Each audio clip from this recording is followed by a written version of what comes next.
Good afternoon.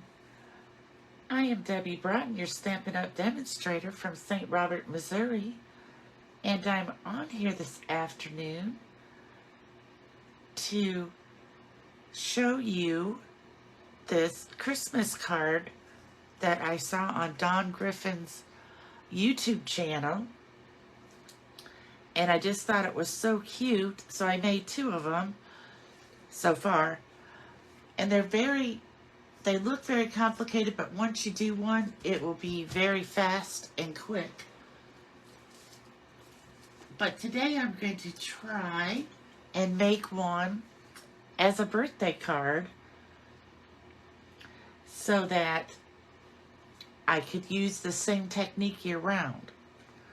So let's set these aside, and everything will be the same measurements for the card I'm going to make as this card. The only difference is you'll cut, if you want to make the Christmas one, use the Santa Delivery DSP paper and cut out the train with the dies and the presents and the tree. And I used Granny Apple Green blends, Poppy Parade blends, light shaded spruce, and that's Poppy Parade.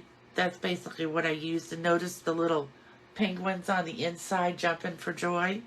These are just so cute. And I thank Dawn for putting the video on how to make them to give us ideas. So we're going to start.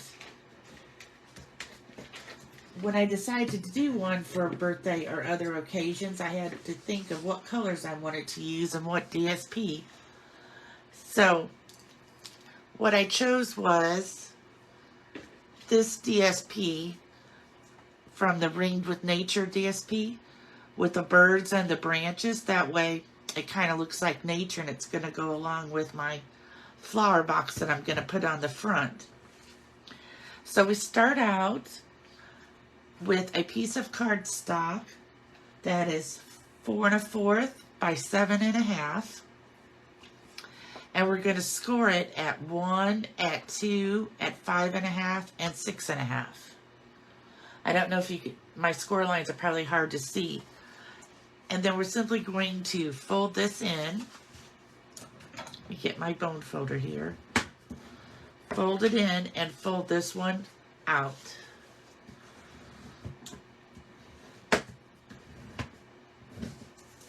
So we'll do the same on this side. We're going to fold it. If you're here, if you could put a comment in the comment box, I will know that someone is watching.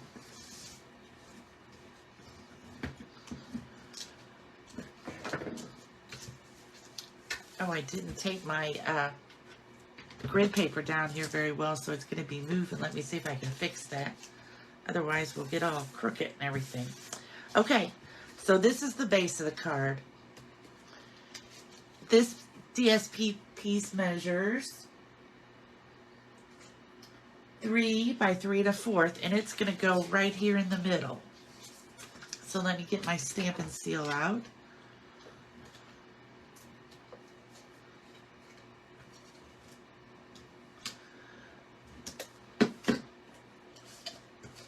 And I'm just going to place this right in the middle here.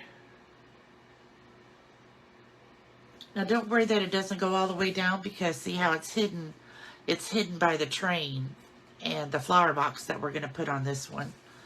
And then on this outside flap is a piece that is cut at 3/4 by 3 1/4.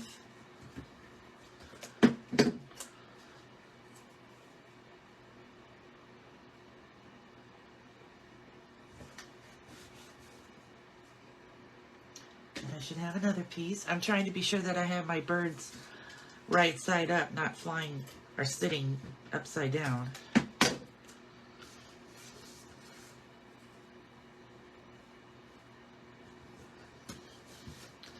Okay, so there we go with this part, moving right along. Now I took a piece of soft suede cardstock that's cut at 1 by 5 1/2, and I ran it through the embossing folder that looks like planks of wood. And you get this nice little, because this is an inch long, an inch wide, which is exactly what the embossing folder is. So you get these nice crisp lines at the bottom, which help it to look like a window box, I hope. So I'm going to turn this over, and I'm just going to put a little stamp and seal here at this end, and a spot at this end, because we don't need any in the middle. Then I'm going to line this up right at the edge of the paper on this side.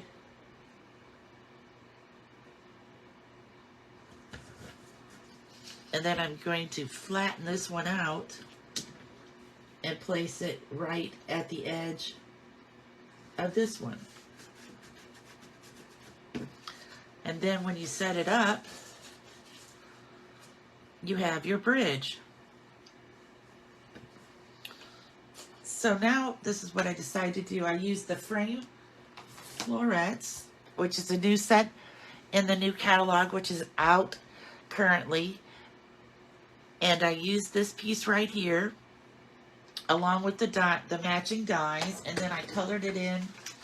You can color them in with your watercolor pencils, your blends, your Stampin' Write markers, your ink pads with an aqua painter, but I chose the blends today.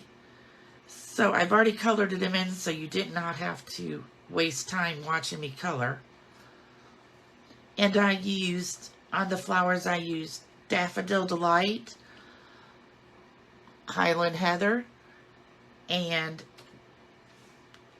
Flirty Flamingo. And then I used Granny Apple Green on the leaves. So I'm just going to add a little bit of the mono adhesive glue, because I don't want to use snail, because this is kind of textured a lot and it usually sticks much better if you use the liquid glue. So I'm just going to put a thin layer at the bottom, and I'm going to match this up here. And then I'm going to put a thin layer on the bottom of this one.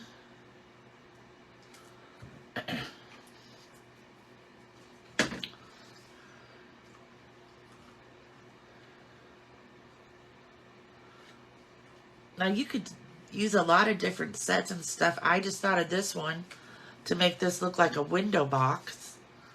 And then I used the birds to add like a nature to it. And on the back, this is where you put your greeting on the back, and this is where you can sign your card.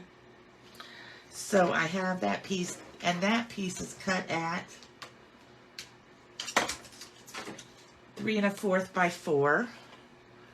So I got some soft suede ink here somewhere. I know I had it out. Here it is. And I'm going to put a birthday greeting on the back.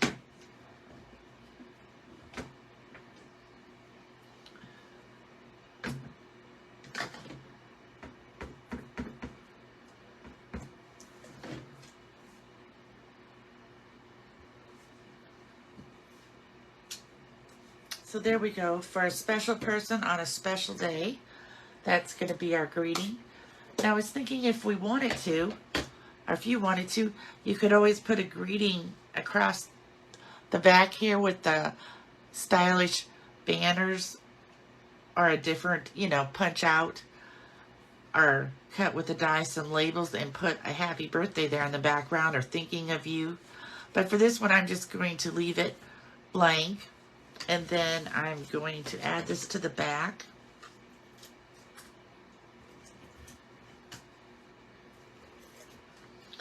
This one does not take very long at all. You think the first time it took me about an hour just to first watch Dawn's video and then write down all the, get all the measurements and figure it out. But now that I've made a couple, they go by very fast. This I'm just going to line up here on the back.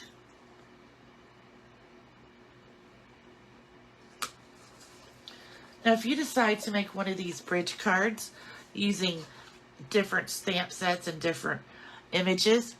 If you post it in the comments, I'd love to see them, because I think this could just be... Now you might be wondering, does this fit in an envelope? Let me show you. I have an envelope right here. So what you would do to put this in an envelope is you would fold it like this and put it, slip it. You just have to watch these flowers that you don't catch the ends of them. And you would just slip it in your envelope. It fits perfectly. And then they would take it out. I'm telling you, sometimes my nails inhibit me. Well, you know, you might want to use some liquid glue here for the bridge so that that doesn't happen, because that is going to get a lot of movement. I didn't think about that before. But that will get a lot of movement by putting it in and out of the envelope. So to be on the safe side, you might use some tear and tape or Stamp and Seal Plus or a little liquid glue on the corner. That way for sure it won't pop off coming in and out of the envelope. Well, I hope you have a great day, and thanks so much for joining me. And like I said, if you decide to make one using different images or for a different occasion, please let me know by posting a picture of it in the comments, because I just like to see everybody else's ideas for this technique. This is again my hostess code. If you spend $50 during the month of December on an order before shipping and tax, then in January I will send you a packet of 4 cards, and everything will be cut. I cannot stamp any images for you, but I can cut everything, and then I'll have a video and a PDF so that you can put them together. Which just reminds me now that I got out some bling, because I'm trying to remember more to use my bling. Otherwise I end up with so much at the end and it's so pretty you hate to use it, but you have to use it. Otherwise it just lays in the drawer. So I misplaced my pick tool, so I'm just going to use my scissors, but a pick tool is much easier to use. And I'm going to put some of these yellow embellishments on the card. Maybe there's a reason I forgot this.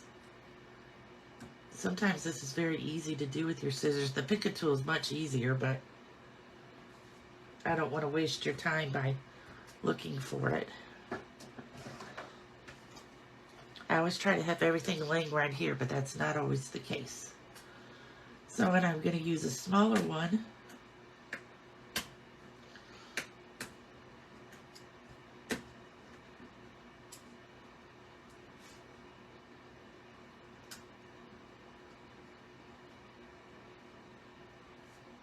Up here.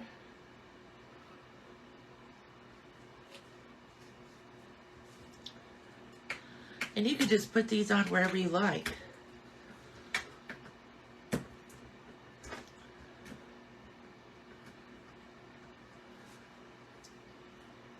Like I said, I'm going to try to get better at using my embellishments so they just don't sit in my drawer.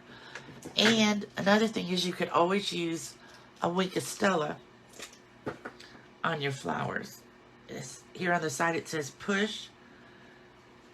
And then you could just add, it's kind of hard to see in the video, but it makes it very shiny.